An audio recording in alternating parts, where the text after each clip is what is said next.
Assalamualaikum warahmatullahi wabarakatuh, sahabat desa Sungai Ena dimanapun kalian berada. Bagaimana kabar kalian hari ini? Sehat walafiat semuanya kan?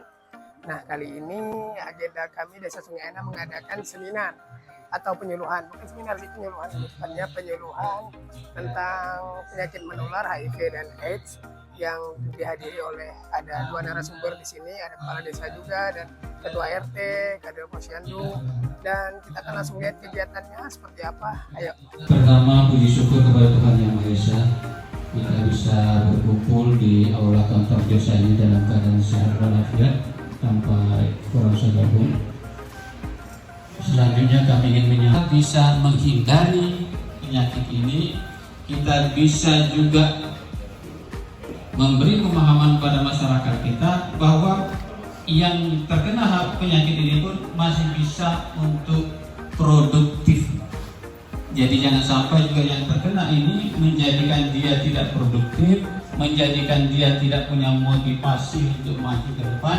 Itu suatu pemikiran yang harus kita sedikit. Bapak sebut tuh salah satunya yang Pak Babin sebut tadi adalah melalui jarum suntik. Nah, kalau jarum suntik atau alat-alat medis itu yang non steril ya. Tapi kalau medis itu pasti disteril. Nah, mungkin alat-alat medis tidak disteril. Nah ya Bu Dokter ya. Jadi bapak-bapak, ibu-ibu jangan takut kalau alat-alat medis itu harus dipakai sama orang kena HIV, jangan. Kalau rumah sakit semuanya udah disteril. Kayak buat beli itu tahu kita juga kan. Nah, jadi satu jarum suntik itu biasanya dipakai untuk berkali-kali. Nah, itu yang biasanya menjadi penularan, media penularan. Kemudian hubungan seks tanpa menggunakan kondom dengan orang yang HIV positif. Ini sebenarnya kalau kondomnya itu untuk pencegahannya ya Bapak Ibu ya, untuk pencegahannya. Kalau kita berhubungan dengan orang yang terinfeksi HIV positif. Kemudian mendapatkan transfusi darah atau transplantasi organ. Apa keluarnya? Kencing nanah, kalau misalnya ya. Kencing nanah itu gonore. Kalau sifilis saya lagi, namanya bagus, Raja Singa, the King of Lion. Penyebabnya adalah Treponema pallidum, nama bakterinya. Inkubasinya lebih lama nih, bisa 2 minggu sampai 3 bulan. Ya, jadi lebih lama. Gejalanya seperti apa? Nah, kalau pada sifilis ini adalah stadium-stadiumnya. Kalau stadium awal dia masih hanya luka kecil berbentuk. Ibu-ibu ini kan tidak bisa lihat langsung ya, vaginanya ya, tidak bisa lihat langsung kecuali di cermin. Jadi manfaatkanlah cermin di rumah. Bukan cuma untuk berdandan, tapi dilihat juga. Ya, di kaca tuh vaginanya. Gitu. Kalau pada pria kan tinggal lihat, nggak perlu di kaca ya. Terus pembesaran kelenjar getah benih dan pada stadium akhir akan ini gambar yang pertama adalah pada labia mayor atau pada vagina ya. Pada vagina itu terdapat ulkus, kita lihat yang bulat-bulat tengkar itu ulkusnya. Kemudian yang di sebelah sana ada pada penis atau kita bilang pada mahkota penis ya, coronariusnya. Itu juga ada gambar luka pada penisnya. Itu adalah sifilis. Next, gambar berikutnya. Nah, ini pasien saya di poli. Ini saya kan dari awalnya dia masuknya ke poli remaja. Di poli remaja dikonsultasikan ke saya. Saya tanya awalnya tidak mengaku. Saya tanya untuk status hubungan seksual tidak mengaku. Wajahnya polos sekali. Saya bilang kalau kamu tidak mengaku, saya tidak bisa menggali lebih jauh. Akhirnya saya edukasi untuk pemeriksaan darah, dilakukan pemeriksaan sifilis, hasilnya reaktif. Kemudian hasil reaktif ini kan tidak selalu kayak kita yang kemarin COVID itu kan harus dikonfirmasi dengan swab ya. Nah ini kayak gitu, jadi dari darah itu kita konfirmasi lagi pemeriksaan lebih lanjut namanya pemeriksaan TPHA.